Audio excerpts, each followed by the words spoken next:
Es un honor, un privilegio para mí en esta mañana otra vez volver a abrir la palabra y estudiar todas estas cosas que Dios dejó para nosotros en la Biblia, en su palabra escrita. Seguimos estudiando el libro de Mateo. Cuánto que hay en este libro, con ese título que pusimos, A Dios lo que es de Dios. Yo creo que podríamos hacer un mensaje en este momento, si ustedes me ayudan, solo con este título, ¿verdad? Solo con este título. Pero hoy nos toca meditar juntos sobre un tema revolucionario. Es el milagro que realizó Jesús cuando le dio de comer a esas 5.000, en realidad no eran 5.000, eran 5.000 hombres, sin contar quizás 5, 6, 7.000 mujeres, quizás más, porque siempre había más mujeres que hombres, y qué sé yo cuántos niños, porque imagínense que en aquella época se tenían muchos hijos, así que no sé, yo no me animo a poner una cantidad, pero cuando la Biblia habla de 5.000 hombres, está hablando como de 25.000 personas. ¡Wow! Ese sí que fue un milagro irrefutable, porque había tantos testigos que nadie jamás pudiera refutar lo que pasó allí. Quizás otros milagros podrían decir, no, está bien, Lázaro estaba vivo, no resucitó. O podría decir, no, ese que se sanó tenía un problema en la mente, estaba enfermo pero no era físico. O sea, cualquiera puede decir cualquier cosa cuando quiere echar barro sobre alguno de los milagros de Jesús. Pero alimentar a 20.000 personas sin prácticamente nada y con todas esas personas de testigo es uno de los milagros más revolucionarios, más importantes. Tan importante es que los 4 evangelistas, las 4 personas que escriben sobre la vida de Jesús, los 4 hablan de este milagro. Por supuesto, no todos hablan de todas las cosas que hizo Jesús. Primero porque era muy difícil llevar la cuenta. El encargado era Mateo. Mateo es el que más relata todo, porque era el anotador, era el que llevaba una libretita con registro de lo que Jesús hacía. Pero los demás no llevaban registro. Y luego se fueron acordando muchos años después y comenzaron a escribir las historias de lo que habían vivido con Jesús. Y a alguno le impactó más una historia que otra. Por eso encontramos que Lucas habla de algunas cosas, Juan de otras, Marcos habla de algunas, Mateo de otras. Pero los 4 hablan de este milagro. Por eso es un milagro bien importante el que vamos a hacer hoy. Y claro, no nos vamos a quedar solo con lo que Mateo dice, aunque Mateo tiene algunas cositas súper claras cuando habla de este milagro. Y vamos a leer primero lo que dice Mateo y después nos vamos a ir rápidamente a lo que dicen los otros evangelistas para darle un poquito de color. ¿Estamos juntos? ¿Estamos juntos? Miren, vamos a ver, Mateo 14, de los versos 13 en adelante, dice, en cuanto Jesús escuchó la noticia, nos paramos ahí, creo que solamente, ahí está, solamente ese pedacito de versículo. ¿Qué noticia escuchó Jesús? Está muy fácil decir cuando Jesús escuchó la noticia. ¿Qué noticia? Bueno, les cuento qué noticia era. Escuchó la noticia de que Herodes había asesinado a su amigo, a su primo, a su compañero de ministerio, Juan el Bautista. Escuchó la noticia de que le habían cortado la cabeza al que era su primo y habían nacido con meses de diferencia y se habían criado juntos en la carpintería y habían corrido juntos cuando eran chicos y habían inventado historias cuando eran adolescentes, se habían educado juntos. Ese Juan que lo bautizó a Jesús y que lo reconoció por primera vez cuando dijo, ese es el Cordero de Dios que quita el pecado del mundo. Ese Juan que dijo, soy más grande que él físicamente, pero no soy digno de atarle el cordón de sus zapatos. Ese Juan, primo de Jesús y amigo íntimo de Jesús, lo habían decapitado. Y le vinieron a dar esa noticia. Y eso desmorona a cualquiera. Pónganse en el lugar de Jesús hombre. eso desmorona a cualquiera. Entonces seguimos leyendo. En cuanto Jesús escuchó la noticia, salió en una barca a un lugar alejado para estar a solas. Pero las multitudes oyeron hacia dónde se dirigía y lo siguieron a pie desde muchas ciudades. Cuando Jesús bajó de la barca, vio a la gran multitud, tuvo compasión de ellos y sanó a los enfermos. Esa tarde los discípulos se acercaron y le dijeron: este es un lugar alejado y ya se está haciendo tarde, despide a las multitudes para que puedan ir a las aldeas a comprarse comida. Pero Jesús les dijo: esto no es necesario, denles ustedes de comer. Pero lo único que tenemos son 5 panes y 2 pescados, le respondieron. Tráiganlos aquí, dijo Jesús. Luego le dijo a la gente que se sentara sobre la hierba. Jesús tomó los 5 panes y los 2 pescados, miró hacia el cielo y los bendijo. Después partió los panes en trozos y se los dio a sus discípulos, quienes los distribuyeron entre la gente. Todos comieron cuando quisieron y después los discípulos juntaron 12 canastas con lo que sobró. Aquel día unos 5.000 hombres se alimentaron, además de las mujeres y los niños. Esa es la versión corta. Pero Juan, que debe haber sentido mucho, de otra manera, desde otro lugar, este milagro, da mucho más detalles. Permítanme que le lea lo que dice Juan, todo sobre lo mismo. Juan, desde los versículos del capítulo 6, los versículos 5 al 13, dice, no los voy a leer todos, es solo un repaso que vamos a dar, dice, dirigiéndose a Felipe, Jesús, dirigiéndose a Felipe, le preguntó: ¿dónde podemos comprar para alimentar pan a toda esta gente? Lo que leímos antes era como un resumen que hizo Mateo. Pero ahora fíjense, Juan, el detalle. Dice: Jesús, dirigiéndose a Felipe, le preguntó: ¿dónde podemos comprar pan para alimentar a toda esta gente? Pero dice Juan, ojo, lo estaba poniendo a prueba porque Jesús ya sabía lo que iba a hacer, pero estaba poniendo a prueba a Felipe. Dice: Felipe contestó: aunque trabajáramos meses enteros no tendríamos el dinero suficiente para alimentar a toda esta gente. Definitivamente. Entonces habló Andrés, otro de los discípulos, el hermano de Simón Pedro. Aquí hay un muchacho, dijo, que tiene 5 panes de cebada y 2 pescados, pero ¿de qué sirven ante esta enorme multitud? ¿Se dan cuenta la cantidad de gente que estamos hablando? Un estadio completo de los grandes, lleno de gente. Jesús dijo entonces: díganle a todos que se sienten. Así que todos se sentaron sobre la hierba en las laderas, solo contando a los hombres sumaban alrededor de 5.000.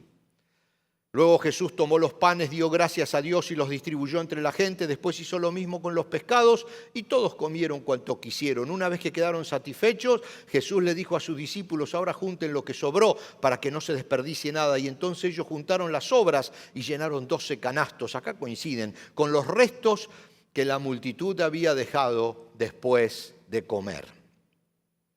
Ahora, es tan grande este milagro, pero tan grande, como les decía, tan irrefutable, tan bestial.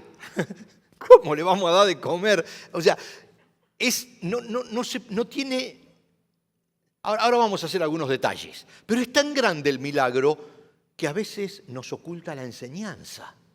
Porque vemos la multitud y vemos a todos comiendo, la gente desesperada por comer, imagínense. Imagínense todo el día sin comer, y no comían seguido, quiero decirles, no comían seguido esa gente. No es como nosotros que desayunamos todo antes de venir. Esta gente a veces comía una sola vez al día y cuando podía. Pero es tan grande este milagro, tan grande, que nos oculta a veces la enseñanza. A ver, los milagros que hacía Jesús tienen por lo menos 5 objetivos. El primero era confirmar el mensaje. Por eso hacía un milagro, porque él estaba diciendo: el poder de Dios está conmigo. Recuerden que cuando Jesús hacía los milagros, todavía él no había muerto, por supuesto, ni resucitado, ni había venido a la tierra el Espíritu Santo. Hoy el Espíritu Santo a nosotros nos confirma cuando algo es de Dios. El Espíritu Santo da testimonio a nosotros, pero en ese entonces no estaba el Espíritu Santo en la tierra. La gente no tenía el Espíritu Santo, entonces eran necesarios los milagros. Ojo, hoy también Dios hace milagros, pero el Espíritu Santo está y Él confirma el mensaje y el mensajero. Nosotros podemos sentir ese discernimiento que nos da el Espíritu para darnos cuenta cuando el mensaje es verdadero de Dios o cuando no. Eso es doctrina, ¿eh? Bueno, no importa, no me voy a meter en ese punto. ¿Qué pasa? ¿Qué pasa? El milagro era necesario para confirmar el mensaje y para confirmar al mensajero, para confirmar que el Hijo tiene el poder de Dios. Él era el Hijo de Dios, Él era Dios y necesitaba hacer esos milagros. Pero además, un tercer objetivo es mostrar misericordia. ¿Por qué? Porque hasta ahora, gente, en el Antiguo Testamento, todo era ley, todo era, puff, cae la espada y te corta al medio. Ojo por ojo, lo que es blanco es negro. Pero ahora viene una nueva etapa con Cristo que se llama gracia, que se llama misericordia. Entonces los milagros eran para mostrar misericordia.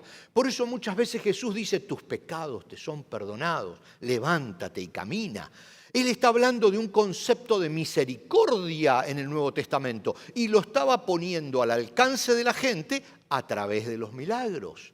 Seguimos hablando algo de doctrina, pero bueno, luego darle la gloria al Padre, porque en cada milagro Él le daba la gloria a Dios, porque Él era Dios, pero estaba haciendo esa conexión. Dios y yo somos una sola cosa. El que me ha visto a mí ha visto al Padre, decía Jesús. Entonces Él le estaba dando la gloria al Padre y además estaba enseñando, que es el punto número 5. Ahora vamos a seguir la secuencia, después vamos a volver a esto de estos puntos. Es importante, pero tengo tantas cosas hoy y el reloj corre. Entonces, vamos a volver a la secuencia. Acompáñenme juntos a ver la secuencia. Primero dice la Biblia, salió, después de recibir esa terrible noticia de que habían matado cortándole la cabeza y en una situación tan fea, que no podemos entrar en eso, pero muy fea, a su amigo Juan el Bautista. Con 30 años, 31 años, le cortaron la cabeza por una estupidez. Era algo terrible. Entonces dice Jesús que salió en una barca a un lugar alejado para estar a solas. No dice la Biblia, pero yo estoy seguro que Jesús lloró. No lo dice la Biblia, pero es tanto en lo que significaba esa muerte para Jesús, que lloró, estoy seguro, porque se había quebrado, hasta el punto de decir, dejo todo y me voy con una barca. Se subió a la barca con sus discípulos y se fue para estar a solas, dice la Biblia. Pero, me gusta un video de la película esa de Chosen, ¿se pronuncia así?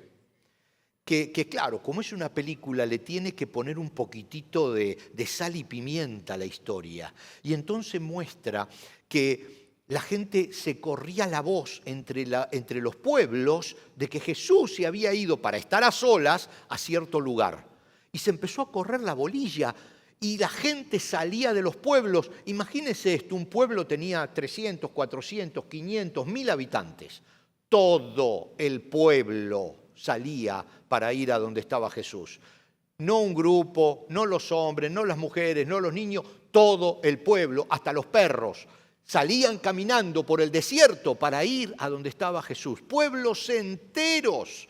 Imagínense que para juntar 25.000 personas que posiblemente serían, se movilizaron muchos pueblos de los alrededores, porque los pueblos eran chiquitos. Había pueblitos que tenían cientos de personas nomás, pueblos enteros, gente arrastrándose con muletas, enfermos, desahuciados. Acuérdense que no había hospitales, que no había médicos. Ahora es muy fácil, nosotros vemos las cosas de otra manera. Una persona se enfermaba y se la aguantaba hasta que se moría. No había otra opción. No había otra opción. Por ahí alguien le ponía un poquitito de algún yuyo que habían encontrado por ahí para ver si se sanaba. O sea, no había nada, no había nada. Imagínense, Jesús sanaba, Jesús daba de comer, era la esperanza. Hasta los perros se levantaron para ir a donde estaba Jesús. Y entonces dice la Biblia que cuando Jesús vio a las multitudes, tuvo compasión de ellas. Después vamos a leer otro pasaje que dice, porque vio que estaban como ovejas sin pastor, desorientados, perdidos, sin casa, sin saber a dónde ir. Una oveja sin pastor no tiene idea de dónde va, simplemente camina en círculos. Y esa gente era así. No tenían futuro, no tenían presente, no tenían nada. Lo único que tenían era un pasado horrible y un futuro que ni se lo imaginaban porque iba a ser peor que el pasado. Vio a las multitudes, dice, y tuvo compasión de ellas. ¿Qué pasó? Vio a las multitudes y se olvidó de su dolor por Juan que habían matado. No pude, no es el mensaje de hoy, no es el mensaje de hoy, pero yo no pude dejar de reflexionar cuántas veces nuestros problemas, cuántas veces nuestro sufrimiento, que es real, porque sí tenemos problemas, cuántas veces todo lo que nos está pasando a nosotros no nos deja ver a la gente que está a nuestro lado y que tiene a veces muchos más problemas que nosotros, pero nuestros problemas no nos dejan ver. Si Jesús hubiera dicho, estoy en un momento de duelo, a otra cosa mariposa, se me van todos, yo voy a estar a solas. Tenía derecho. Habían matado a su amigo. Su problema era muy grande. Él había decidido dejar lo que estaba haciendo, irse solo con sus discípulos y se le vino un mundo de gente, todas las aldeas de alrededor. Él podría haber dicho, muchachos, den vuelta a la barca y vamos para otro lado. Quiero estar a solas.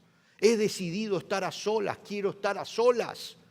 Tenía derecho. Sin embargo, dice que se olvidó de todo, eso lo digo yo, pero definitivamente se olvidó de su dolor cuando vio el dolor de la gente. Y a veces me pregunto, tantas veces estamos en una situación donde sabemos que somos necesarios para otra persona y decir, no, estoy cansado, me tengo que ir de vacaciones, ya está, me quiero tomar unos días, es demasiado para mí. ¿Cuántas veces lo decimos? Quiero estar a solas, no. Y nuestro problema, que es real, nuestras preocupaciones que son reales, no nos dejan ver el dolor de la gente que nos rodea.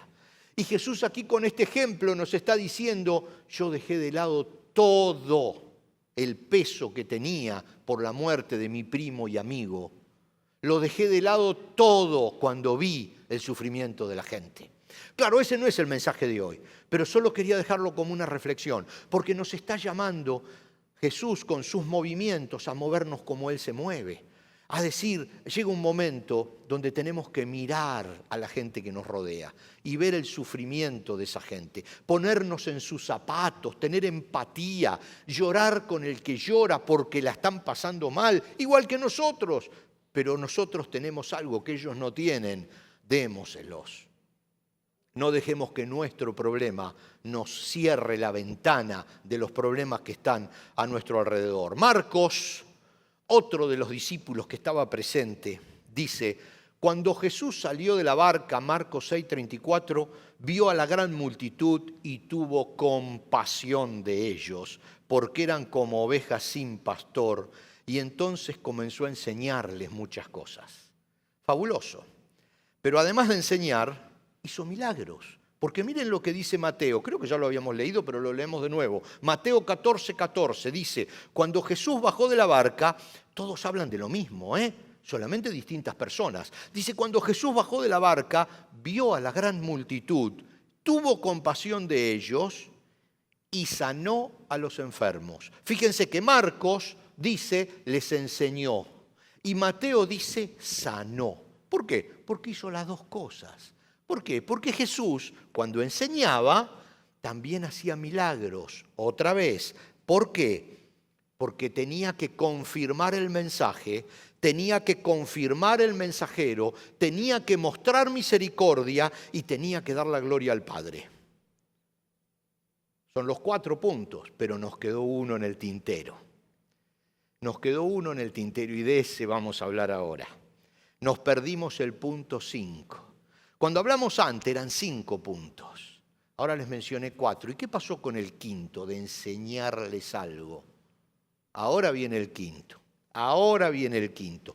Mateo dice, 14, 15 y 16, los discípulos se le acercaron y le dijeron, este es un lugar alejado. Claro, la gente había salido de los pueblos y había caminado. Mientras que Jesús venía en el bote, remando, la gente ya sabía a dónde iba y habían salido de los pueblos, caminando, quizás horas, para encontrarse con Jesús. Este es un lugar alejado y se está haciendo tarde. Despide a las multitudes, le dicen sus discípulos, muy coherentemente, para que puedan ir a las aldeas y comprar comida para comer. Y Jesús les dijo, eso no es necesario, denles ustedes de comer. Y acá viene. A ver, repasemos un poquito. Jesús ya había terminado. ¿Había terminado de qué? De tratar con la multitud. ¿Por qué? Porque había enseñado y había hecho milagros. Ya está. Por eso los discípulos le dicen, despide a la multitud. Ya está. ¿Qué quieres hacer ahora? Ya les enseñaste, ¿por qué? Porque tuvo compasión de las multitudes y les enseñó que hay un futuro mejor, pero además de eso mostró misericordia y sanó a los enfermos. Hizo las dos cosas que tenía que hacer. Ya está, se terminó el trabajo con la multitud. Señores, vamos a casa. Ya está todo lógico. Pero Jesús dice, no, denles de comer. ¿De qué estamos hablando? De que Jesús, en ese momento, deja de tratar con la multitud y empieza a cumplir el punto 5 con sus discípulos. ¿Cuál era el punto 5? El enseñarles algo. A la multitud, no. Con la multitud ya había terminado. Ya está. Enseñó y sanó. ¿Y ahora? Y ahora venía a enseñarles a los discípulos, a ustedes y a mí. Señores, paramos, stop, reset. Empezamos el mensaje. Ahora empezamos el mensaje. Lo anterior había sido una introducción. Porque el milagro de alimentar a todas esas personas no fue para enseñarle a esas personas, sino para enseñarles a sus discípulos. ¿Y quiénes son sus discípulos? Tú y yo hoy aquí. Nosotros somos el equipo de Jesús. Nosotros somos el equipo evangelístico de Jesús. Por eso este milagro no es para la multitud. Este milagro es solo para nosotros. La multitud comió. ¿Qué se van a enterar de dónde salieron los pescados, de dónde salieron los panes? Simplemente llegaban los canastos y agarraban el montón, se lo metían en los bolsillos, en la capa, se lo guardaban, porque claro que, pónganse en el lugar de esa gente que no comía seguido. Se desesperaban por meterse la comida en la boca. ¿A ustedes le parece que alguien pensó de dónde había salido esta comida? No, ellos comieron y chau, y se fueron a sus casas. Ya había terminado de tratar con la multitud. El tema ahora era con los discípulos. Por eso ponemos a cero y pongan a cero sus relojes. La enseñanza es para nosotros y comienza el verdadero mensaje. Dice Juan, capítulo 6, versículos 5 y 6, dice Jesús dirigiéndose a Felipe, le preguntó, ¿dónde podemos comprar pan para alimentar a toda esta gente? Ya lo leímos, pero ahora lo quiero leer desde otro ángulo. Ahora nos está hablando a nosotros. Ya no hay 25.000 personas acá. Ya no están 5.000 hombres sentados ahí. Ya tenemos hambre, tenemos hambre. No, nada. Estamos nosotros solos. Y Felipe le contestó, aunque trabajáramos meses enteros, no tendríamos el dinero suficiente para alimentar a toda esta gente. Entonces habló Andrés, el hermano de Simón Pedro. Aquí hay un muchachito que tiene 5 panes y 2 pescados, pero no sirven para nada ante esta multitud. Esos fueron 2 de sus discípulos que definitivamente eran los voceros de todo el equipo, de todo el grupo. 2 de nosotros se pararon y le dijeron a Jesús, estamos en el horno, no podemos. Primero Felipe, para interpretarte a vos o a ti, a alguno de nosotros. A ver, Felipe, ¿qué pasó con Felipe? Y Felipe dijo, no tenemos dinero. Lo vio desde su necesidad del problema. Vio el gigante y se miró el bolsillo, dice, no tenemos nada, no tengo ni un paquete de galletitas. lo vio desde su necesidad y dijo, no hay opción, porque lo miró desde lo que tenía. Pero luego Andrés estuvo un poquitito más inteligente, y un poquitito más inteligente que Felipe, y salió a buscar a ver si encontraba algo, y encontró. Nunca me acuerdo cuánto eran, si eran 5 pescados y 2 peces, o 2 peces y 5 pescados, siempre pasa lo mismo. Pero no importa, encontró unos peces, no pescados, sino unos peces y unos panes, encontró unos peces y unos panes, y dijo, ok, encontré esto, pero lo que tengo tampoco sirve para nada. O sea, lo midió desde sus fuerzas y dijo, un poquito de fuerza tengo, pero no alcanza. No da ni para que comamos nosotros los íntimos. ¿Cómo va a dar para alimentar a toda esta gente? Llenaba la ladera la gente y ya imagínense, la multitud empezaba a presionar. Entonces Jesús dijo, Juan 6:10, Jesús dijo, díganle a todos que se sienten. Así que todos se sentaron sobre la hierba en las laderas, solo contando a los hombres sumaban alrededor de 5.000. Estamos leyendo otra vez lo que ya leímos. Pero ahora empieza la clase práctica de Jesús hacia nosotros, hacia sus discípulos. Primero, sienten a la gente. Vamos a parar la pelota. ¿No ve que se están moviendo? ¿No ve que están los chicos corriendo por todos lados? ¿Cómo podemos saber cuál es nuestro verdadero objetivo si no los contamos? Entonces Jesús le dice, vamos a parar la pelota, como se dice en el fútbol. Vamos a parar la pelota y mirar hacia nuestro alrededor. Cuéntenlos, dice Jesús. Quiero saber cuán grande es nuestro gigante. Quiero saber qué tamaño tiene nuestro problema, le dice Jesús a sus discípulos, enseñándoles que podemos tener problemas grandes, pero a veces los vemos más grandes de los que son. Entonces, sentémoslos en la hierba, hagamos grupos y contémoslos para saber a ciencia cierta a qué problema nos estamos enfrentando. A ver, muchas veces nuestros problemas no son tan grandes como los vemos a la noche cuando nos vamos a acostar. A la mañana por ahí se ven distintos, a la noche se ven mucho más grandes. Entonces Jesús dice, muchachos, identifiquemos realmente cuál es nuestro problema. Vamos a contar a la gente. Y luego vamos a contar lo que tenemos. Tenemos 5 panes y 2 peces. Eran 5 panes y 2 peces. Es lo que tenía el chico ese. Vamos a ponerle 15.000 personas para no andar exagerando. La verdad que tiro números porque es increíble. Una familia podía tener 3, 4, 5, 6, 7 hijos. O sea, imagínense de lo que estamos hablando. No sé cuánta gente había, pero vamos a poner 15.000 personas. Dice, a ver, tenemos 5 panes, 2 peces, 15.000 personas. 2 panes por persona, 1 pez por persona, 30.000 panes y 15.000 peces necesitamos. A ver, ¿qué serían eso? Y serían 3 containers high cube de 40 pies, esos camiones 18 ruedas, más o menos. ¿Sí? Más o menos, yo le calculo 30.000 panes, más o menos, son unos panes redondos, los pescaditos. Sí, más o menos 2, 3, 4 containers de esos cargados de comida. Y que había una canastita. A ver, tenemos que identificar el problema y nuestra necesidad y lo que tenemos. Entonces, ahora vamos a empezar a ver el problema desde el punto de vista de Dios. Dice que lo primero que hizo Jesús fue tomar los panes. Tomó la comida. Agarró el paquetito ese que tenía ese nene y lo tomó Jesús. Y a mí esto me hace ruido. Porque ¿para qué quería eso Jesús? Era tan importante esos pocos panes y ese par de peces. No servía para nada, objetivamente hablando. Pero los tomó, agarró lo que había, tomó lo que había. Y saben, cuando yo veo esto me acuerdo siempre, y voy a ser rápido porque no quiero que nos agarre el mediodía a nosotros, porque hablar de comida le va a dar hambre.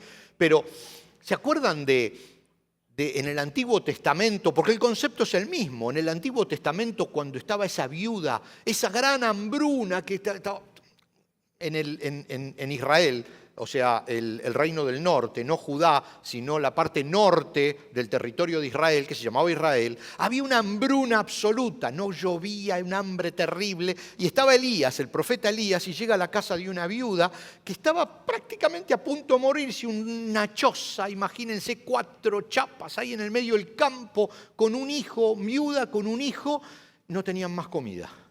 Llega el profeta, grandote, gordo, como todos los profetas. Perdón si hay algún profeta que me está escuchando. Se sienta en la mesa y dice, tengo hambre, quiero comer.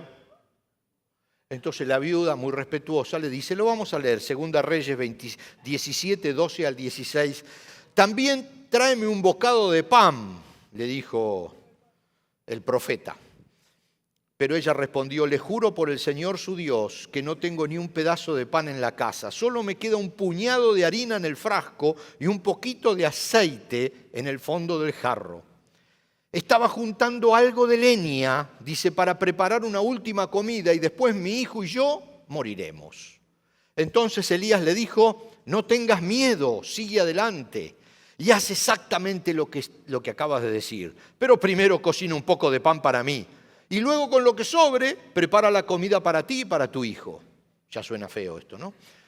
Pues el Señor, le dice, Dios de Israel, dice, siempre habrá harina y aceite de oliva en tus recipientes hasta que el Señor mande lluvia y vuelvan a crecer los cultivos. Así que ella hizo lo que Elías le dijo y ella y su familia y Elías comieron durante muchos días, siempre había suficiente harina y aceite de oliva en los recipientes, tal como el Señor lo había prometido por medio de Elías. Era un profeta de verdad, no se crean todo lo que dicen los profetas, pero este era un verdadero profeta.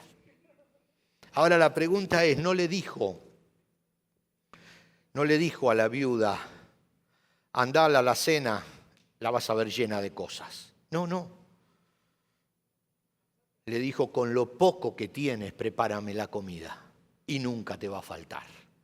Y entonces ahí cuando yo estaba leyendo esto que Jesús dice que tomó esos panes, me acordé lo de la viuda. Jesús podría haber dicho, bueno muchachos, miren, atrás de esa piedra empiecen a agarrar pescado, está lleno de pescados, atrás de esa piedra, esa otra piedra está lleno de panes, empiecen a llevar panes y sin olvidarse de lo que ese chico tenía. Se podrían haber olvidado de lo que ese chico tenía. Así como el profeta Elías le podría haber dicho, no, tranquila, entra a tu casa ahora y no vas a ver que adentro de tu casa no hay lugar para tanta comida que hay. No, la casa seguía vacía, el tarro seguía vacío de la viuda, no tenía aceite. Le dice, prepara con lo que hay, con lo que tienes. Entonces ese es el mismo concepto de que Jesús agarró lo poco que había, lo tomó. Jesús tomó, Dice Juan en el capítulo 6 y verso 11, luego Jesús tomó los panes, dio gracias a Dios y los distribuyó entre la gente. Y después hizo lo mismo con los pescados y todos comieron cuanto quisieron. Tomó los panes y dio gracias a Dios.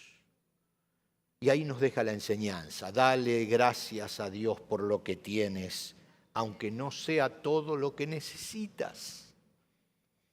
Aunque no sea todo lo que deseas, toma lo que tienes, dale gracias a Dios y ponlo en las manos del Señor, porque Él va a agregar lo que hace falta. El apóstol Pablo, mucho más adelante en el tiempo, escribiéndole a una iglesia que estaba en la ciudad de Éfeso, en Asia, en el capítulo 3 y verso 20 de su carta les dice, y ahora toda la gloria sea para Dios, quien puede lograr mucho más de lo que pudiéramos pedir o incluso imaginar mediante su gran poder que actúa en nosotros. Jesús nos enseña una actitud ante la vida.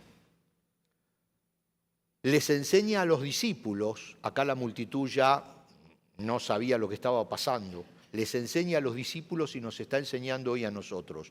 Una actitud ante la vida con este gigantesco milagro. Quiere ver tu parte primero. Quiere ver tu parte primero. Quiere que pongas a su servicio lo que tienes.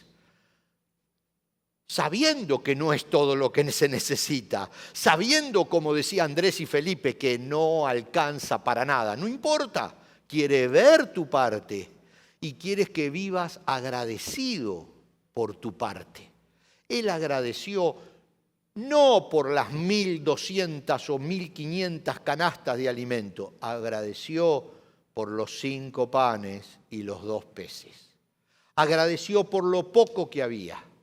Él dio gracias por lo poco que había y comenzó a distribuirlo. Y agregó todo lo que hacía falta. De esos 5 panes y 2 peces a los containers de comida que hubieran sido necesarios. No quiere en realidad que puedas vencer el problema. No quiere que puedas vencer al gigante. Quiere que desees vencerlo y que lo que tienes para vencer ese problema lo pongas ante sus pies. Eso es lo que nos está diciendo hoy. Lo pongas ante sus pies. Lo que tengas, aunque sepas que no es suficiente. El milagro, realmente el milagro más grande de la historia, no es, de la historia de Jesús haciendo milagros, no es haber alimentado a estos 5.000 hombres. No fue abrir el mar para que pase el pueblo de Israel. No fue demoler el muro de Jericó ni darle de comer a la viuda.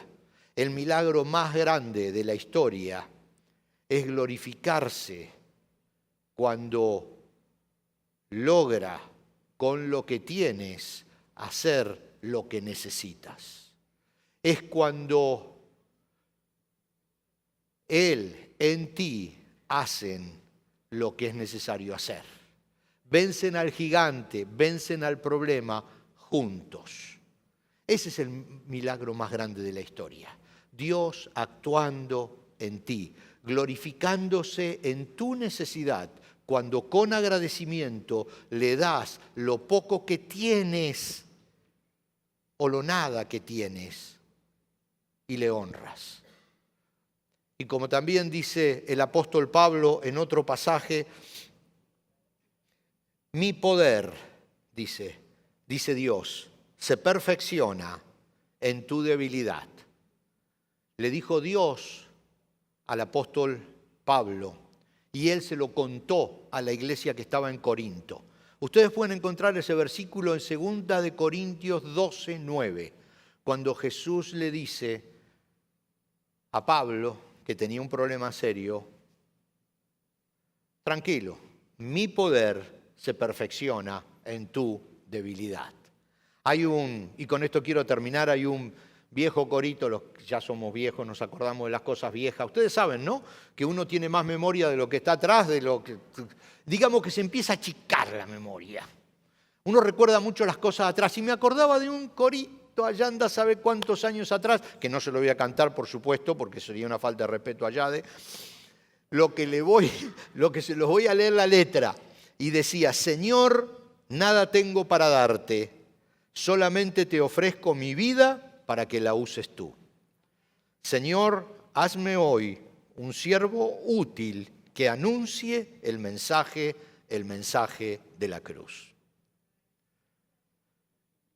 La verdad que es una enseñanza tremenda que nos deja Dios, no a la multitud, sino a nosotros, a sus íntimos, con este milagro.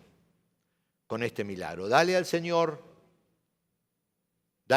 lo que tengas, aunque seas consciente que con eso no se hace nada. Dale al Señor en agradecimiento lo poco o la nada que tengas, y Él se va a glorificar en eso que le diste, porque primero quiere tomar lo que le diste, pero se va a glorificar en eso que le diste para darte todo lo que necesitas, aunque sea alimentar a 25.000 personas. Nos ponemos de pie, vamos a darle gracias al Señor porque en ese momento el Señor Jesús estaba atravesando un momento difícil y Él podría haber dicho, ya está, ya le di a la multitud lo que la multitud necesitaba. Ya le di enseñanzas y los sané. Pero otra vez se sobrepuso a todo lo que le pasaba y dijo, quiero aprovechar esta oportunidad para enseñarle a la gente que se congrega en Christ in Us algo que tienen que tener en mente siempre. No es lo que tienen, es lo que ponen en las manos del Señor lo que hace la diferencia.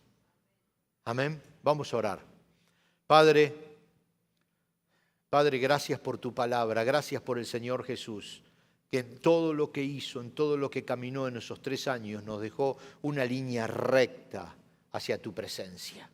Gracias porque tu poder, oh Dios, se perfecciona y se hace grande cuando nosotros somos chiquitos. Enséñanos, Señor, a contar cada día y cada cosa que nos das con agradecimiento y ponerla a tu servicio para que te glorifiques, para que te hagas grande, para que nuestros gigantes sean vencidos y para que tu nombre sea glorificado. Ponemos en este momento nuestros problemas, nuestras dudas, nuestras necesidades. Ponemos todo lo que nos falta delante de ti, pero nos comprometemos a darte todo lo que tenemos, nuestra vida entera, para que con eso tú hagas el gran milagro. Gracias, Padre, en el nombre de Jesús. Amén. Amén. Dios les bendiga.